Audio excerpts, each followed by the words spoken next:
네, 오늘은 대강절 연속 설교의 마지막 네 번째로 왕으로 나시니라는 제목으로 말씀을 함께 나누도록 하겠습니다. 저희가 요즘은 너무나 바쁜 시대를 살아가고 있고 또 도시에서 살아가고 있어서 밤에 별 볼 일이 별로 없잖아요. 그런데 이 예수님이 태어날 당시만 해도 과학이 발전하지 않았기 때문에 그 당시에는 하늘의 별을 보면서 앞날을 좀 점치던 그런 일들이 많았다고 합니다. 특별히 팔레스타인 동쪽에 위치한 나라들은 별에 대한 연구가 꽤 높은 수준까지 다다랐다고 하더라고요.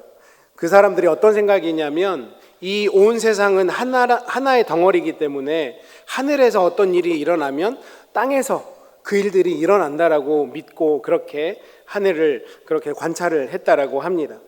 오늘 본문을 보니까 당시 살았던 그 사람들의 모습을 좀 엿볼 수 있는 것 같습니다. 정확히 어떤 방법인지는 모르겠는데 하나님께서 예수님의 나심에 대해서 그 멀리 있던 사람들에게 별을 통해서 알게 하셨다라는 거죠. 그 이방 나라 사람들이 우리가 흔히 얘기하는 동방 박사들입니다. 그 동방 박사들이 하늘에서 별, 하나님께서 어떤 방법으로 하셨는지 모르겠지만 그 별을 관측한 다음에 유대인의 왕이 나셨다라고 하는 사실을 깨닫고 유대인의 왕을 경배하기로 정말 먼 거리까지 오게 되는 사건이 오늘 본문에 나와 있는 사건입니다. 흔히 여기 본문에서 박사들이라고 얘기하는데 요즘 시대처럼 PhD 이런 박사가 아니고요. 천문학자와 점성가 이 정도를 연구했던 사람들이라고 생각하면 될 것 같습니다. 하늘에 일어났던 그 일들을 알아보고 땅에 어떤 일들이 일어날 것이다 그 당시에 나름 예측했던 그런 사람들이었습니다. 그렇기 때문에 그 박사들, 이 사람들은 높은 지위가 있었고 또 굉장한 부가 있었을 것이다 라고 많은 성경학자들이 그렇게 추론을 합니다. 굉장히 그렇게 잘 살았기 때문에 아마 먼 거리였지만 이 거리를 예수님을 만나기 위해 오는 것이 나름 그들에게는 아주 어려운 일은 아니었을 것 같습니다. 그럼에도 불구하고 아마도 약 900마일 정도 될 것 같다라고 추론을 하는데 유대인의 왕으로 나신 분을 그 먼 거리를 찾아왔고 또 그분께 경배를 드리는 놀라운 영광을 그들은 얻을 수가 있었던 것이죠. 우리가 크리스마스를 보낼 때마다 빠질 수 없는 이 동방박사의 이야기.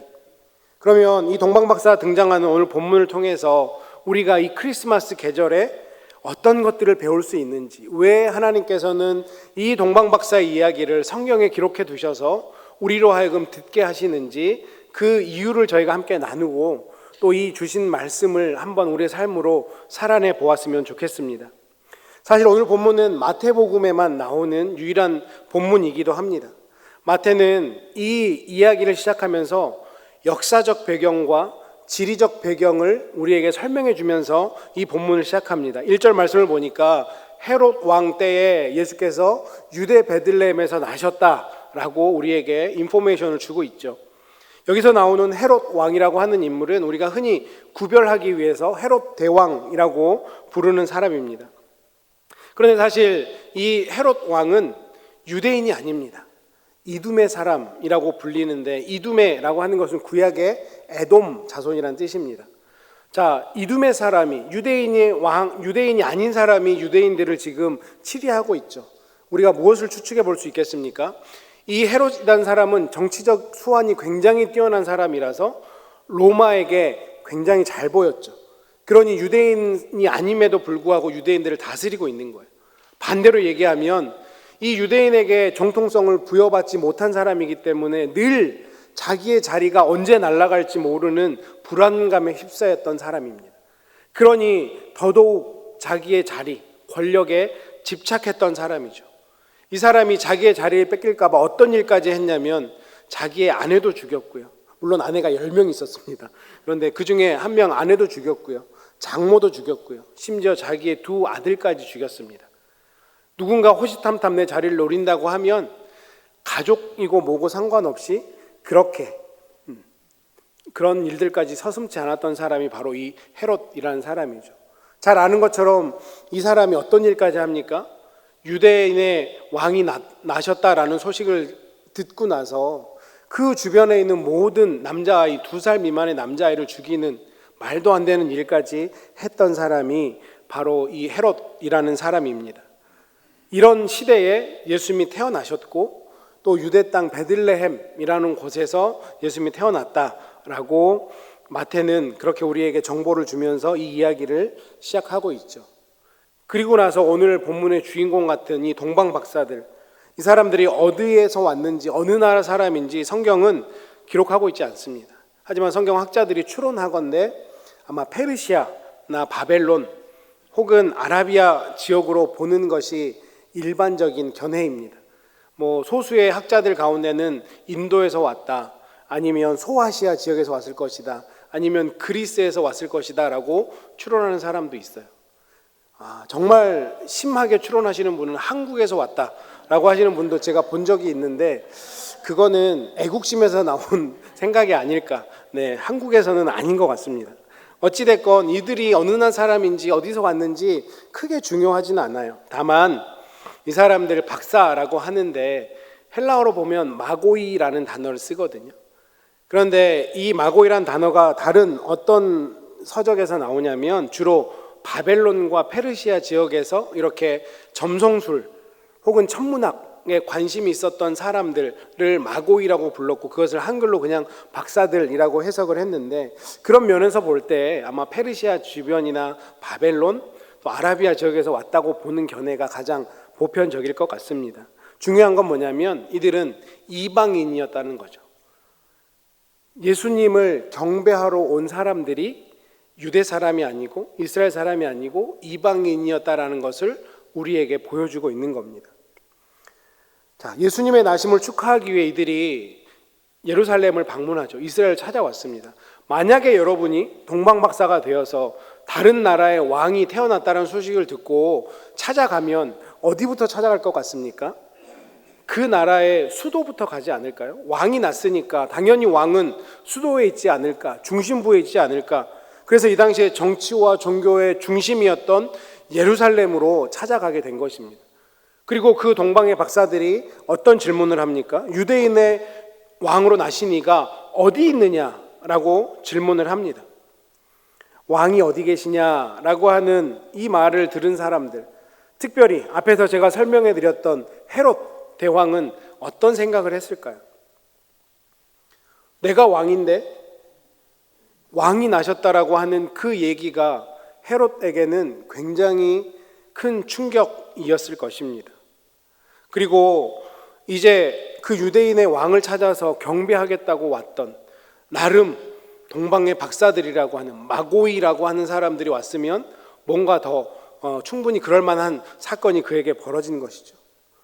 자신의 왕위를, 자신의 통치권을 병적으로 집착했던 헤롯이 그 일을 듣고 어떤 반응을 보였는지 3절에서는 어떻게 얘기합니까? 헤롯과 온 예루살렘이 듣고 소동한지라.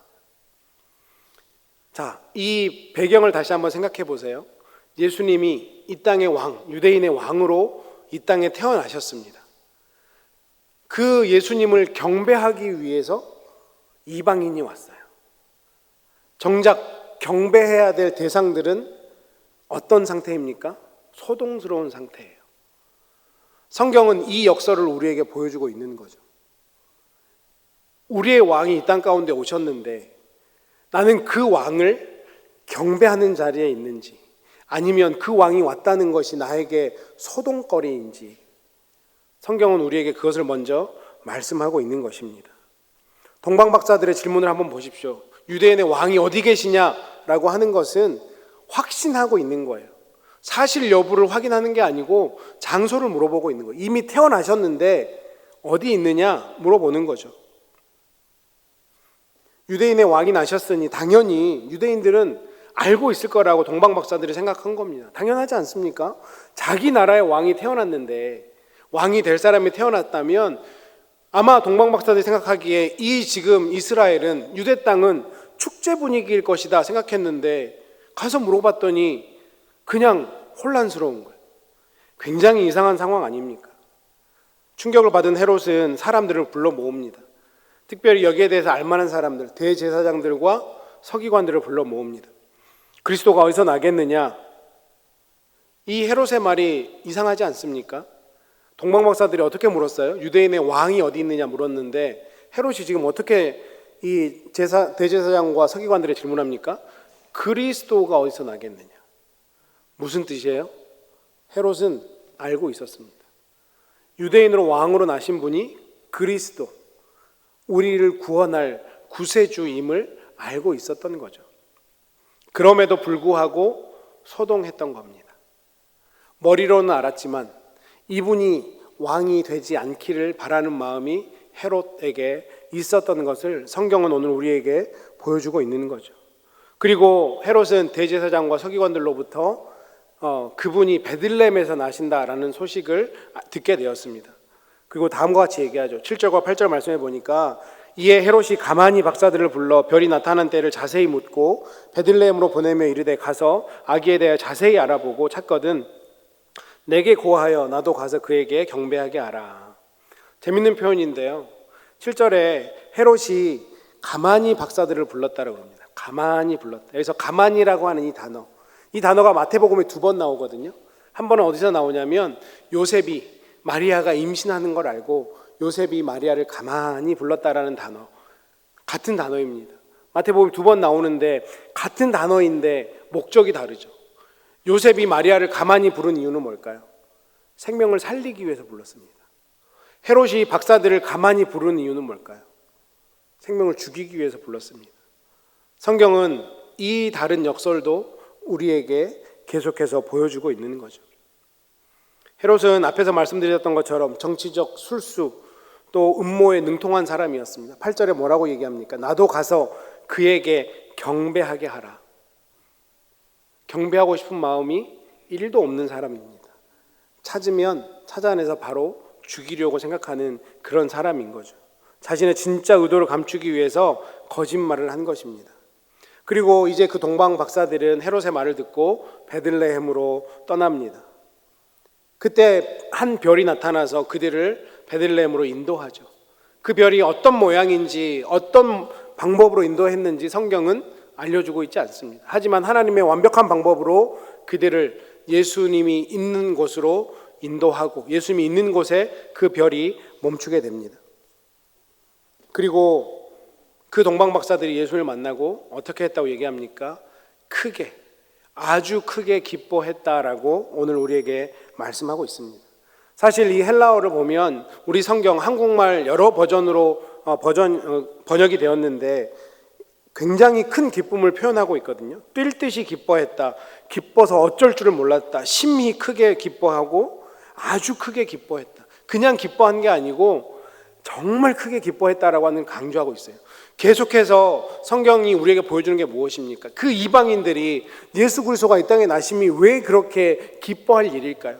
대조적으로 정말 예수 그리스도를 평생 기다려왔던 유대인들은 여전히 소동하고 심지어 알지도 못하고 그렇게 살고 있음을 얘기하고 있는 겁니다. 왕을 만나면 다른 기쁨들은 사소해질 수밖에 없는 것을 보여주고 있는 거죠. 예수님을 우리가 왕으로 만나면요, 세상에서 우리가 누리는 기쁨은 사소한 것들이 된다라고 하는 것입니다. 그분으로부터 오는 기쁨이 얼마나 충만한지 세상에서 내가 누리는 기쁨하고는 비교가 안 된다. 심지어 동방 박사들도 그 기쁨을 알았다. 예수님을 만나자마자 그 기쁨을 느꼈다라고 성경은 우리에게 말씀하고 있죠. 너는 어떠냐라고 우리에게 지금 질문하고 있는 것입니다. 이 성탄의 계절이 여러 가지 이유 때문에 그냥 분주한 계절로 그냥 연말 누군가에게 인사를 해야 되고 누군가에게 또 내가 해야 될 일을 마무리해야 되고 이런 계절이 아니라 예수 그리스도가 왕으로 이 땅에 오셨다라는 그 소식, 내가 그 예수 그리스도를 만남으로 말미암아 그분을 왕으로 모심으로 말미암아 당신의 삶에도 그런 큰 기쁨이 있는지, 동방 박사조차도 그 큰 기쁨을 누리고 있는데 너는 믿는다라고 하는 너는 그 큰 기쁨을 누리고 있는지 우리에게 말씀하고 있는 것입니다. 그래서 중요한 얘기가 나오는데요. 동방 박사들이 집으로 아기 예수를 경배하러 들어갑니다. 조금 성경을 깊게 보신 분들은 궁금증이 생겨야 됩니다. 지난주에 저희가 누가복음 2장에서 나눴던 말씀, 목자들이 아기 예수를 경배하러 갔을 때는 어디로 갔습니까? 아기 예수가 구유에 있다 그랬습니다. 그런데 마태복음에서는 지금 집에 있다라고 얘기하거든요. 그냥 그 집 안에 있는 구유가 아니었을까요? 저자니까 다르게 표현하지 않았을까요? 라고 생각할 수 있는데 또 다른 단어가 있습니다. 오늘 본문에서는 마태는 아기 예수님이 집에 있었다고 하는데 여기서 쓰는 아기라고 하는 단어가요, 파이디온이라는 단어입니다. 헬라어로 파이디온인데 이 파이디온은 아이들이 1살이나 2살 막 걷기 시작하고 아장아장 걸을 때 그때 아이들을 파이디온이라는 단어를 써서 아기라는 단어를 씁니다. 그런데 누가복음에 나오는 목자들이 만났던 그 아기 예수는 브레포스라는 헬라어를 쓰거든요. 그런데 이 브레포스라고 하는 단어는 정말 젖먹이, 갓 태어난 베이비를 쓸 때 쓰는 단어입니다. 이 두 가지 단어, 집과 구유, 또 파이디온과 브레포스라는 단어들 때문에 아마도 우리 많은 성경학자들이 보편적으로 해석하기를 지금 마태복음에 나오는 동방 박사들이 아기 예수를 경배하러 간 때는 아마 어느 정도 아기 예수님이 태어나신 이후에 정말 아장아장 걸을 듯 말 듯한 그 정도였을 것이다 라고 추론을 합니다. 왜냐하면 헤롯 대왕이 어떤 칙령을 내립니까? 남자아이, 2살 미만의 남자아이를 다 죽이라고 하죠. 그런 이유까지 종합해 본다면 마태복음에 나온 사건은 누가복음에서 목자들이 아기 예수를 경배했던 때보다는 후일의 사건이라고 우리가 보는 것이 타당한 해석일 것 같습니다. 그렇게 박사들은 아기와 그의 어머니 마리아가 함께 있는 것을 경배하고 3가지 예물을 드렸습니다. 3가지 예물 아시죠? 황금과 유향과 몰약입니다. 황금은 잘 아시죠? 우리가 갖고 싶지만 못 가져서 그렇지 황금에 대해서는 잘 아시잖아요. 유향은 어떻습니까? 나무에서 추출한 향기 나는 송진입니다. 그래서 대부분 그 당시에는 의료와 또 종교적인 목적으로 사용한 굉장히 고가의 물품이었고요. 몰약은 나무에서 추출한 향기로운 수액으로 대부분 기름과 섞어서 장례 때 시신에게 시신을 바르거나 아니면 포도주와 섞어서 진정제로 사용했던 그런 굉장히 고가의 물품이기도 합니다. 그래서 어떤 설교를 들어보면 이 황금과 유향과 몰약, 이것을 예수님이 하시는 사역에 빗대어서 설교를 하기도 합니다. 그렇게 해석할 수도 있을 것 같아요. 그런데 그냥 너무 우리가 그렇게 깊이 빠지지 않고 이 고가의 물품을 통해서 유대인의 왕으로 나신 아기 예수를 마땅히 드려야 될 영광과 경배를 드렸다, 이렇게 우리가 해석하면 좋을 것 같습니다. 그런데 가장 중요한 것, 오늘 제가 우리 성도님들과 함께 나누고 싶은 것은 이것입니다. 오늘 본문은 계속해서 대조되는 2가지의 모습을 보여주는데요, 헤롯과 동방 박사입니다. 왕을 찾으려고 하는데 왕을 찾는 목적은 너무 정반대이죠. 헤롯은 왕을 죽이려고 찾고 있고요, 동방 박사는 왕에게 경배를 드리려고 찾고 있습니다. 유대인도 아닌 이방인이 유대인의 왕으로 나신 이를 경배하기 위해 찾아왔는데 정작 유대인, 이 이스라엘 백성들, 유대인들은 아기 예수, 본인들의 메시아 그리스도가 어디서 났는지 관심도 없다라고 하는 거죠. 그런데 이 대조적인 모습은 예수님의 나실 때부터 해서 예수님이 사역하실 때까지 계속해서 복음서에 우리에게 보여지고 있습니다. 예수님을 만난 사람들을 한번 보십시오. 사복음서에 나와서 예수님을 만난 사람들의 모습은 둘 중에 하나입니다. 예수님을 받아들이든지 예수님을 배척하든지, 둘 중에 하나입니다. 어떤 사람들은 심히 분노해서 심지어 예수님을 죽이려고 하는 사람들까지 있고요, 어떤 사람들은 동방박사처럼 그분을 받아들이고 그분을 경배하고 그분을 따르고 그분 앞에 엎드리는 사람들이 있습니다. 왜 이렇게 반응이 극단적일까요? 왜냐하면 그것은 그분이 어떤 분이신지에 대한 반응이기 때문에 그렇습니다. 예수님이 누구이십니까? 오늘 본문에 따르면 예수님은 유대인의 왕으로 나십니다 라고 말씀하고 있습니다. 옛적부터 말씀하신 기름 부음 받은 자, 그리스도라고 말씀하고 있고요. 그분은 이스라엘 목자로 오시는 다스리는 자, 통치자라고 말씀하고 있습니다. 예수님은 하나님이 옛적부터 약속하셨던 그 왕이십니다. 특별히 마태복음은 예수님의 왕되심을 가장 강조하는 복음서입니다. 예수님이 왕이시기 때문에 반응이 극과 극으로 갈라질 수밖에 없는 거예요. 왕을 인정하느냐 아니면 왕을 배척하느냐, 이 두 가지 반응뿐입니다. 그리고 이 두 가지 반응은 지금 우리가 살아가는 이 시대에도 동일하게 나타나고 있습니다. 우리 사랑하는 성도님들은 어떤 선택을 하셨습니까? 예수님의 왕되심에 대해서 어떤 반응을 하고 계십니까? 당연히 이론적으로 우리의 입술로, 우리의 생각으로는 예수님이 당연히 나의 왕이십니다 라고 고백하실 것입니다. 그리고 우리는 예수님을 예배합니다, 예수님을 경배합니다 라고 고백하실 것입니다. 그런데 우리의 정말 속 깊은 것을 한번 보십시오. 정말 예수님이 나의 왕으로 모시고 그렇게 살아가고 있습니까? 여전히 내 안에는 내가 왕이 되고 싶어서 그 예수님의 왕 자리를 호시탐탐 노리며 살아가고 있지는 않습니까? 우리의 본능은 내가 왕이 되고 싶어하는 그 본능이라고 하는 사실을 우리는 너무나 잘 알고 있지 않습니까? 예수님이 왕이시기 때문에 그분을 내 마음 가운데, 내 삶 가운데 중심에 두고 그분의 명령으로, 그분의 디렉션으로 살아가야 되는데, 여전히 내가 중심이 되고 내가 왕이 되어서 내 마음대로 하고 싶어 살아가고 있지는 않은지. 우리는 다른 사람의 간섭을 참 싫어합니다.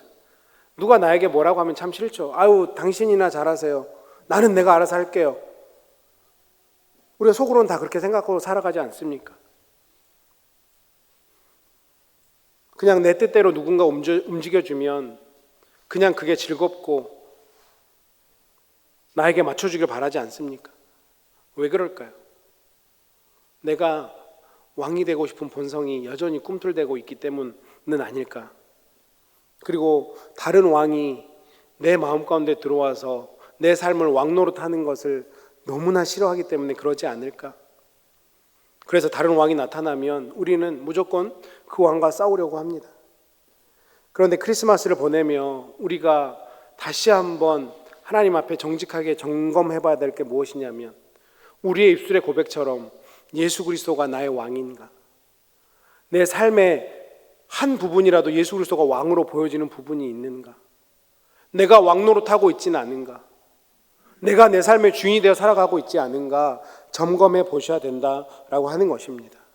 크리스마스는 내가 누구인지를, 예수 그리스도가 누구인지를 다시 한번 점검하는 시간이 되어야 된다라고 하는 거죠. 동방 박사의 질문이 저와 여러분에게 주시는 질문입니다. 왕이 어디 계시냐? 네가 왕이냐? 예수 그리스도가 왕이냐? 하나님이 물어보고 계시는 거예요. 여러분의 왕은 누구이십니까? 예수님이 이 땅에 왕으로 오셨습니다. 믿으십니까? 그러면 예수님이 왕이십니다. 이 말은 무슨 뜻입니까? 더 이상 내가 왕이 아니다 라고 하는 그 말이죠. 예수님이 왕이시면 내가 왕이 될 수가 없어요. 왕은 두 명이 될 수가 없기 때문입니다. 여러분의 삶 가운데 진정한 왕이 누구이신지 이 성탄의 계절에 점검해 보시기를 바랍니다. 왕의 자리는 하나뿐입니다. 아마 이 말씀이 우리 남자 성도님들에게는 큰 도전이 될 거라고 생각합니다. 나이가 드시면 드실수록 신방할 때 얘기해 보면 모든 권세가 아내에게 간다. 나는 힘이 하나도 없다. 그러면서 집에서 죽어 지내지 않습니까? 오늘 저녁에 가서 가족들을 다 모아놓고 힘차게 선포하십시오. 우리 가정의 왕은 하나님이다. 엄마가 아니다. 당신이 아니다. 하나님이다. 박유 목사가 얘기했다. 한번 오늘 떳떳하게 자신 있게 선포하시고 그래도 눈치는 좀 보시기 바랍니다. 하지만 예수님이 왕인 가정, 왜 예수 그리스도가 내 왕이어야 되고 우리 가정의 왕이어야 됩니까? 이유는 하나입니다. 내가 주인이 되어서 살아가는 인생보다요, 예수님이 주인 되어주신 인생이 훨씬 더 복되고 평화롭고 평안하고 하나님이 주시는 은혜들을 누릴 수 있기 때문입니다. 내가 아무리 아둥바둥 그동안 열심히 살아왔다고, 내가 아는 게 많다고, 학벌이 좋다고, 내가 세상에서 세상 사람들이 성공했다라고 한다고 할지라도 예수님에 비할 수 있겠습니까? 예수님이 왕인 인생이요, 이 땅에서도 승리하는 인생이 되고 복된 인생이 되기 때문입니다. 우리가 기쁜 성탄의 계절을 맞이하고 있습니다. 그런데 많이 바쁘시죠? 챙겨야 될 것도 많으실 거라고 생각합니다. 그런데 가장 중요하게 우리가 점검해 봐야 될 것은 정말 내 인생 가운데 그분이 왕이신가? 하나님은 그분이 왕으로 오셨다라고 말씀하는데 나는 그분을 왕으로 모시고 살아가는가? 오늘 이 동방박사의 질문이 저와 여러분에게 주는 질문이 되고 그 정답을 향해 삶으로 살아내시는 저와 여러분 되시기를 주님의 이름으로 축원합니다.